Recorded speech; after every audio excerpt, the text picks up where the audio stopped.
Well, hello and welcome to another edition of the Catchin' Fish Show. I learned to count tonight, boys and girls, from 5 down to 1. I thank her so much for that. We want to thank our sponsors, and we have a very, very big show tonight. Of course, my co-host Mike Williamson, the crazy clothes guy, is here. And we have Mayor Ashton Hayward with us tonight, and we're going to do some discussions about our fish hatchery in Pensacola, Florida. So let me thank our sponsors, because without them, we can't be here. Pensacola Government Federal Credit Union, the Can Man, no, that is not Mike's clothier. No. I'm working on you, son. Tight Lines Bait and Tackle, and Dr. Paul Brooks, who made my feet so much better. I love the man, love him, love him, love him. Mayor Hayward, thank you so much for being with us. It's an honor to have you on our show, and thank you for being here with us tonight. Well, Captain Bill, thanks for having me. I'm truly excited, and I want to thank the sponsors as well for everything you do in Pensacola. And Mike, I appreciate everything you've done to push bringing the hatchery to Pensacola. It's exciting times in Pensacola, all the positive momentum we've had on all fronts. And I'm flattered to be on the show. Well, we want to make sure, I want to say this right out of the gate, we would like everybody that has to do anything with fishing or loves the environment or likes clean water or whatever to please show up January 28th at the meeting about this hatchery. Too many times we sit around as humans, and after it's all over, we moan and groan and lament that, wow, it didn't happen. Well, that's because people don't get up and make it happen. So get up, get out there. It's what, 6:30, Mike? 6:30, Pensacola Civic Center, and we need a show of force. Big time. I know there's 1,000 better things to do in the evening, but come and do it anyway. I need you. I've screamed and hollered and went to meetings and stuff like that. This is where I need you. Please come January 28th, 6 o'clock or 6:30 at the Pensacola Civic Center. Need the people. Well, we were just talking before the show started. I was going to ask you what your favorite fishing adventure might have been. I believe you showed me. I did. I mean, truthfully, I have to say, Captain, that I was recently out in the bay, and my son is learning how to fish, and he caught his first fish facing Fort Pickens, which is tremendous for any parent to see their child catch a fish. The excitement of watching them be excited. Fishing just brings the family into play. It's great recreation. Everyone should learn how to fish, and of course, being in one of the most beautiful bays, I like to think the best bay and the most beautiful bay in the world right here in Pensacola. It doesn't get any better. You figure from Brim to Blue Marlin, it's all within a very short driving distance of right where we're sitting right now. That's exactly right. That's a big stretch. I heard there are 4 distinct phases to a fisherman's life. First phase, doesn't care what he catches, let him catch the fish. Second phase, we target specific fish. Third phase, you want to catch the largest of that specific fish. The fourth phase, you just don't care anymore. Yeah, that's exactly right. When you're out on the ocean. We make that big circle back, just having fun. Well, we want to get everybody involved with this hatchery. You can call in tonight, ask any questions. I think the mayor can help us answer them. And we want to make sure that this thing functions. Now, my understanding is the money allocated from the BP fund, if it doesn't get spent on the hatchery, it goes bye-bye. That's exactly right. This money is designated for this hatchery. It's very interesting, just for the listeners out there and your viewers, close to 3 years ago exactly, it was one of the first trips I took out to California to visit with the folks at Hub SeaWorld, Don Kent, who's the CEO out there, to look at their hatchery and what they were doing, and how incredibly important it is for the environment, for our oceans, our bays, obviously our Gulf right here in Pensacola. But we had a unique opportunity to go after this money from the BP oil settlement, and the money came down through NERDA. But it was a lot of work put into it by a lot of good people. Lobby in Tallahassee. The call that came in about 30 days ago was from Herschel Vineyard, the Secretary of DEP, who's all about the environment, as you know, saying, hey, Mayor, Christmas came early. We knew that we were able to get the funds, but it was official. And this is going to benefit the community. It's going to be an educational component. It's going to be an environmental component. All these things are positive for our waterfront. When you are doing research down on your waterfront in the great state of Florida and, of course, the city of Pensacola, it adds tremendous value to your scientists, your recreational fishermen. People love fishing, and replenishing the bay is incredibly important. Well, I think you're right. Compared to, I was going to say like a few short years ago, but it has been longer than a few now. But when I was a kid, there were a lot of fish and a few fishermen. And today, you have a lot of fishermen and a few fish. So I think if we can replenish some of that stock and keep this thing moving along, I just don't see a downside to it at all. I know that if you can bring more people in this area to enjoy what we have to offer, and it's like Vince Sweep used to say, where thousands live, where millions want to. That's exactly right. And I think there's a lot to that. But if we can bring people, it's great for our economy. And let's face it, I think any town needs a boost to the economy in this day and age. But we've got and I like the idea of the educational process. I think it'd be a great place to take your children to see what they're going on, learn conservation, see it firsthand. And from talking with Don Kent and hearing what he said, I think the one in California, they just have he said, what did he say? Carlsbad, California. Carlsbad just dearly loves them. Yeah. Wouldn't want to be without them. It's true. How did, this come about? Hub SeaWorld and the FWC. With it, yeah. How exactly did all this come about? Well, that's a great question, Mike. I was very fortunate. I had a friend of mine call me and said, Ashton, I know there might be a potential for a fish hatchery in Florida, and it would be perfect to have it in Pensacola. So I jumped at the opportunity. Don Kent is an expert in the field of fish hatcheries and, of course, a scientist. And so I went out there to see their facility in Carlsbad. And if anyone knows Carlsbad, California, you're talking about a very, very expensive real estate, obviously, out there on the Pacific Ocean, right there in La Jolla, near La Jolla, California. So I went out there to see the operation. I continued the conversations with Don and started getting really involved in the process of how we could get that money to build a hatchery, and started working with the Florida Fish and Wildlife Foundation, which is incredibly important, that looks for projects such as fish hatcheries. And that was one of the things that had been talked about a lot, especially coming from our Secretary of Agriculture, Adam Putnam, who does a fantastic job for our state, that was very big proponent of fish hatcheries. And I made the trips down to Tallahassee talking to our legislators and obviously talking to Adam Putnam, the Secretary of Agriculture, and of course lobbying the governor, and then of course talking to Herschel Vineyard when he came in as the Secretary of DEP. But this money came down and we had to aggressively go after it, and we're very fortunate to get that money because the benefits that it's going to add to the community, to the environment, from an educational component, from an environmental component, and of course a recreational component, is just all around a big win for Pensacola. Well, I think one of the big selling points has got to be is it's basically free money. Yeah. I mean, how many times do you get a shot at that, huh? I understand the state has actually got a hatchery initiative where they want like 6 or 7 hatcheries around the state, and really, we're saying this is our hatchery, but it's proposed to be the one for the Northern Gulf. And there are different parts of the state you'd want different things. Like I know over on the East Coast, they're looking at snook and stuff like that. Here they originally mentioned red snapper, speckled trout, redfish, but I started started talking to you, and me and Bill pushed it on this show, think cobia, and that's the one thing that you'll find out, that most of your fishermen here, they really, cobia is a real important fish to this area. Come about mid-March, everybody starts chasing after the cobia, and we've seen the decline of the populations over the years. And that was my interest, once we heard that there was a chance of a hatchery coming, I was like, this is our chance to raise some cobia. Let's take a few calls. Looks like the phones are lighting up. Are you ready, Mayor? I'm ready. Hey, thanks for calling the Catchin Fish Show. What have you got to talk about tonight? Very good. What I have to talk about, gentlemen, is the fish hatchery. I'm very interested in this. And also, I definitely want to see or propose that the cobia get raised, or at least looked into it. And the reason I say this, or developed in the hatchery, what I'm hearing is that the 3 species they're talking about raising at the hatchery are sea trout, which is speckled trout, which that's nowhere near the game fish that a cobia is classified in. Second of all, redfish, and the redfish have been so protected that they've been overprotected. Now there's so many of them you can walk on them. And the same thing with the red snapper. There's so many red snapper out there, you can walk on them too. But there's no cobia hardly any left. And they're such a great game fish, and that's why I'm proposing it, and would push, hopefully, to see that species in the hatchery. Well, and I think that's what's great about this hatchery. From my understanding, I've learned a lot about hatcheries in the last few days, all right? Yeah. But they can kind of tailor fit for a specific area. They can change out and do this and do that. So, and I think cobia is being mentioned as one of the fish that they would like to put in the water, which I would. Bill, one other thing I want to interject too.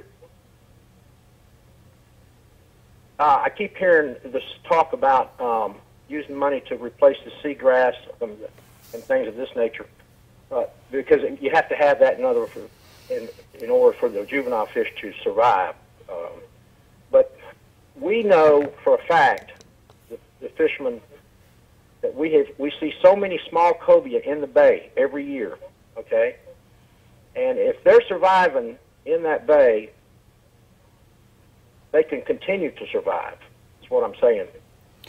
The environment in the bay is to the level that the smaller cobia are surviving, and they are living in the bay.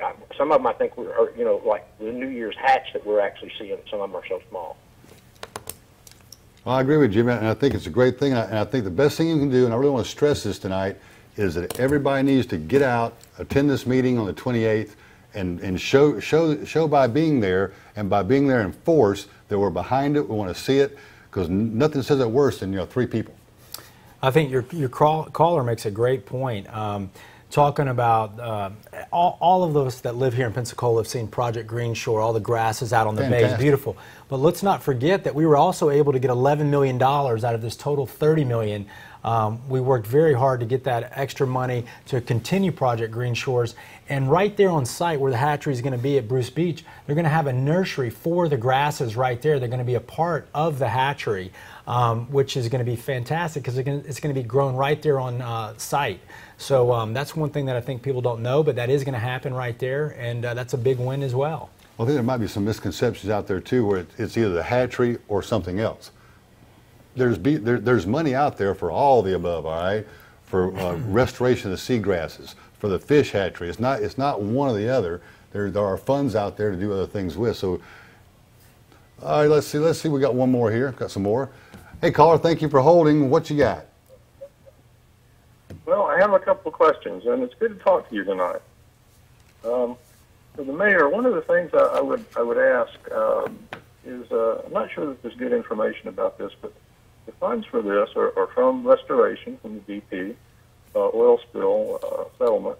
But to make it clear, this hatchery would be a public, not-for-profit endeavor. This is not a commercial endeavor in much of any way. That's my first question. And it's going to benefit, I guess, the people and the restoration of the ecosystems and the fisheries.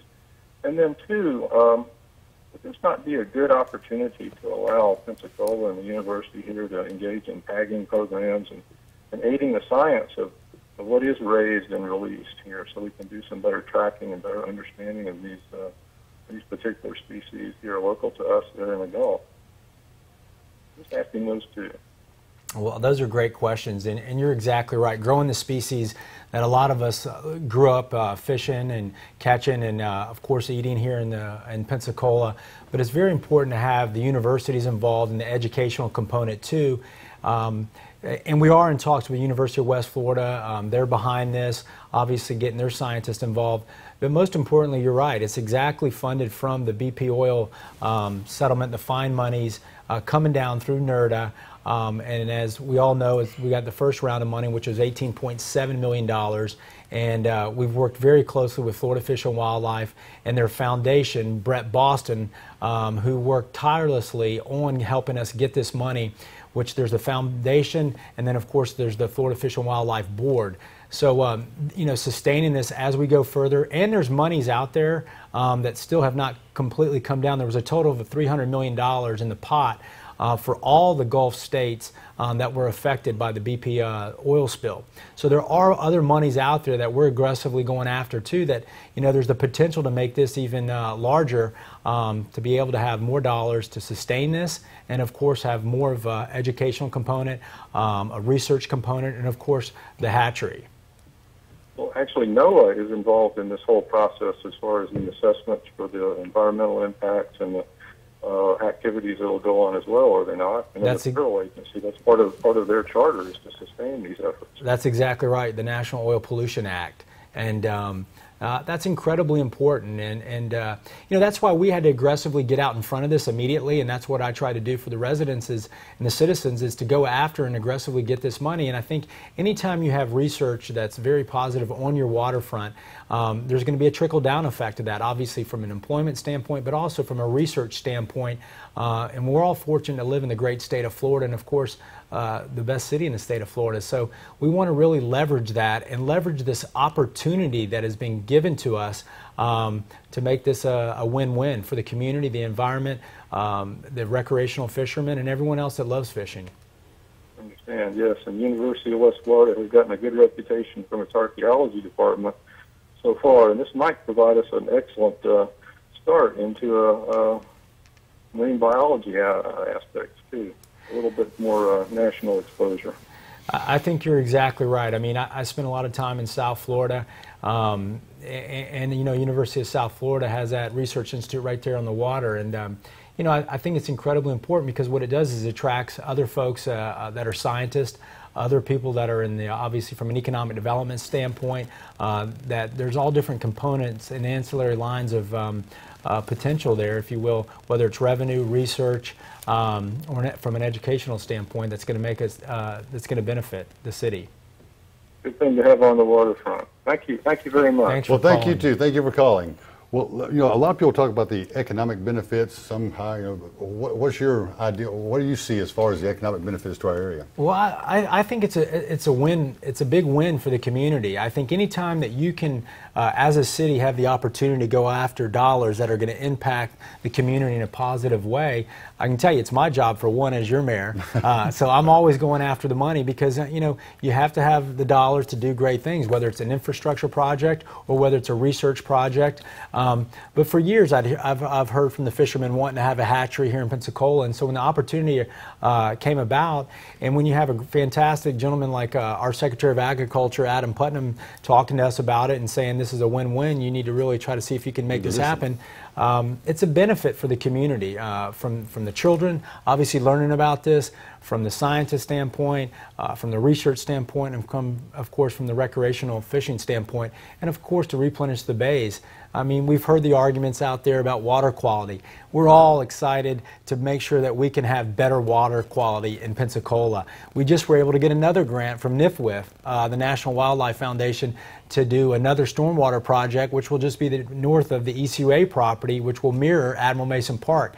So our administration, and I know everyone in Pensacola, is focused on great water quality, and the water that's going to be involved with this fish hatchery, the water is going to be better. That's going to be going back in the bay that we discharge. The water we pulled out. It's Exactly. going to be cleaner when it goes back in. So how can you fight that or fault that? You know. Do we need to take a break, or do we want to keep going? I think we'd like to just keep pursuing All this right, that works. idea. A question I got for you, and a lot of people are asking, why Bruce Beach? Yeah. So why was Bruce Beach picked for the site of this? Well, the property was available, and the city council unanimously voted to put the fish hatchery there, for one, which in my opinion, if you look at our waterfront, we need to develop our waterfront. We've had big wins with Maritime Park, obviously the community enjoying the park, enjoying the wahoos. We have the ECUA property across the street from the water, but if you can put an educational component, a research component on your waterfront, it just adds value.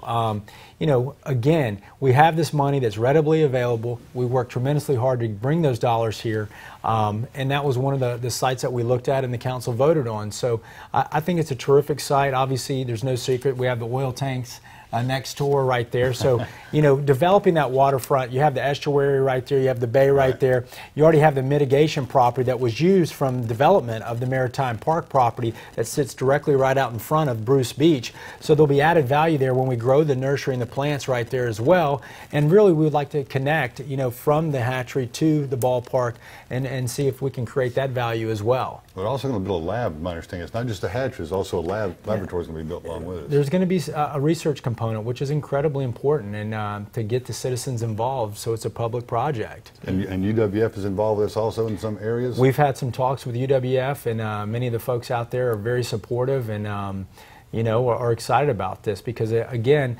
you know, it gives them an opportunity to do research.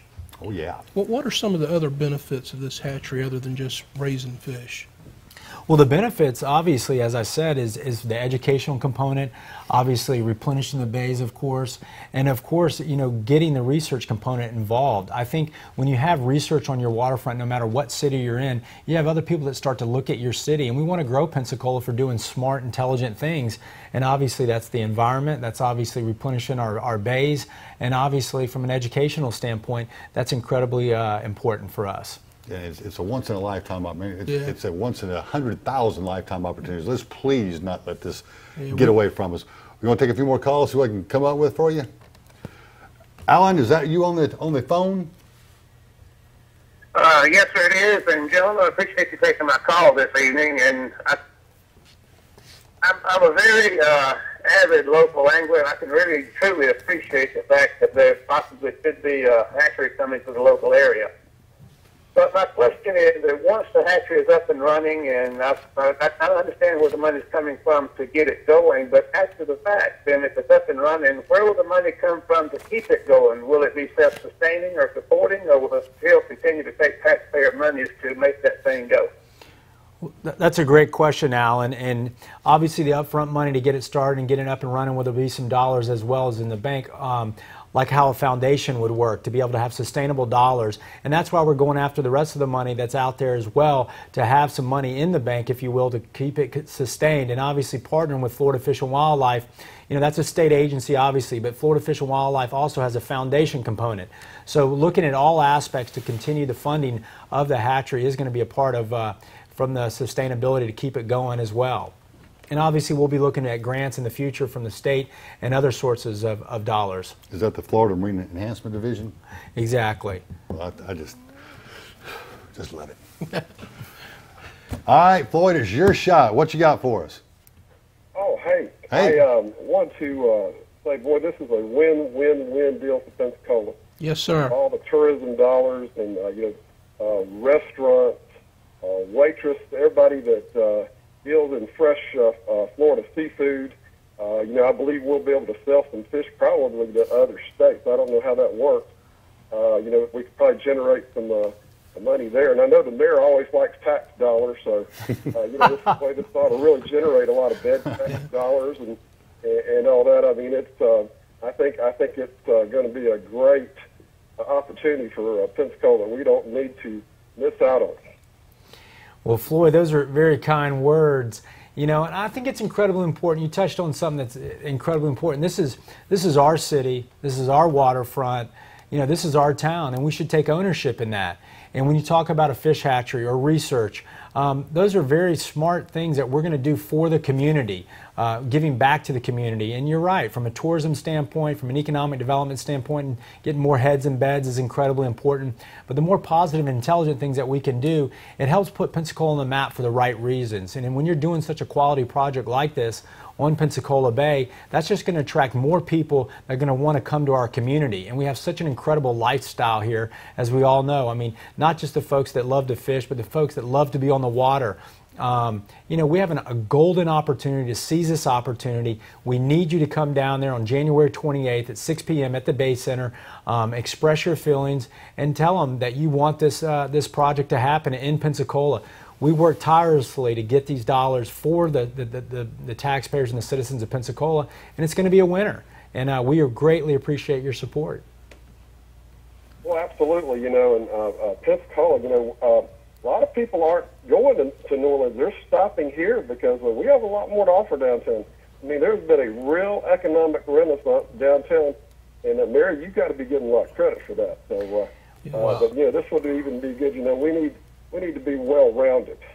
It's only going to get better.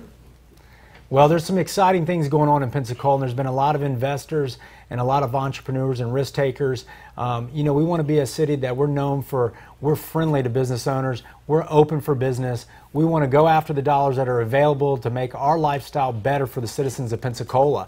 And my job as a mayor, that's what you elected me to do, and that's what I'm doing. And again, it is going to get better. We have a great community here, great people here that care about the community. And most importantly, they know that we can win today. And that's what we're going to continue to do. And we're going to deliver the dollars and make our downtown and our waterfront attractive for everyone, not just that lives here, but the folks that visit. And it's exciting time in Pensacola. Sure is, man, because once in a lifetime opportunity. It's just amazing we actually got it. The opportunity itself is just amazing. Let's not. I had a question some guys have been Thank you, asking Floyd. me is Y'all have a where wonderful exactly year. where exactly will the fish be released? In the water. Is there? I mean, they're not just going I'm to sorry. dump them right out there at the hatchery, will they? No. I'm sure there's a they've thought about that in a location. I don't know it right off the top of my head, obviously, but of course they are going to be released, and They'll be too small to hook at that point, right? Yeah. that's the number one thing I get. So many fishermen, because I'm not an avid fisherman, just for the record, but I when do they put it appreciate it. on. And there's always room for improvement. But, I know how excited the recreational fishermen are. When this first came about, you guys really supported the city and supported what we were doing and supported me. And I greatly appreciate all the folks out there that love to fish and that have supported the great city of Pensacola and my administration. So thank you for having me on the show. Mike, I appreciate it. And Bill, I appreciate it. Absolutely. We want to get this thing really done, get it handled, put to bed, and done quick. I've often said, if you don't vote, don't complain about who's in office, all right? Yeah. So if you don't show up for this meeting, don't complain down the road. And it's one night, people, January 28th, 6:30 at the Civic Center. You got to get out. Just think of how these trickle-down dollars work. Boat sales, boat repair, tackle shops, motels, restaurants. This is a thing that ripples all through the community. Mm-hmm. So get up that night, 6:30 on the 28th, it's a Tuesday evening. Just get up, go down there, and put your voice in and put your 2 cents worth in. Nothing would be better than for these people to see 80,000 strong. I'm going for it. We want everybody hollering, think cobia, too. I have a cobia story, folks, but I'm going to save that for the next time. But these are your dollars that we went after and got. So show up and speak your voice. Thank you. Say what you want to be heard. Here's an open invitation. Anytime you want to come on the show or anytime you want to go fishing, all you got to do is call us and you're in. One more quick question. When are you going to go fishing with us? Hey. Catching. I'm ready. I'm ready. Pure catching. I'm always catching, for sure. All right, thank you for watching. We appreciate it. 28th at 6:30. Do your job. Get out there and let's get this hatchery built, okay? Thanks. We'll see you in 2 weeks. Thank you.